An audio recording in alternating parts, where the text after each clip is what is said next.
Theobroma Cacao, commonly known as the cocoa tree, is a small tropical tree native to the Amazon rainforest of South America. The cocoa bean has been used for thousands of years by indigenous people of the Americas for its medicinal and cultural significance. The Aztecs and Mayans considered cocoa a sacred food and used it in religious rituals. When the Spanish conquistadors arrived in the Americas in the 16th century, they brought cacao back to Europe where it gained popularity as a luxury food. The cocoa tree is a small evergreen tree that typically grows to be 4 to 8 meters tall. It has broad, dark green leaves and produces small, inconspicuous flowers that grow directly on the trunk and branches. The fruit of the cocoa tree is a large, oblong pod that contains 20 to 60 cocoa beans. Cocoa trees are typically grown in tropical regions within 20 degrees of the equator.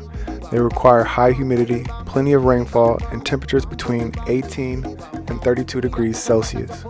The trees are also needed well-drained soil with high fertility and acidic pH. Cocoa trees are often grown under the canopy of larger trees or in mixed crop systems with other plants like bananas or coffee.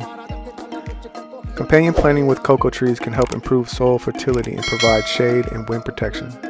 Some suitable companion plants include bananas, plantains, avocados, and mangoes. The main use of the cocoa bean is to produce chocolate, which is made by roasting and grinding the beans and then adding sugar and other ingredients. Cocoa beans are also used to make cocoa powder, cocoa butter, and other chocolate products. Additionally, cocoa is used in traditional medicine to treat various ailments including fever, cough, and digestive issues. The cocoa tree has cultural significance in many indigenous communities and is also used in religious and spiritual ceremonies.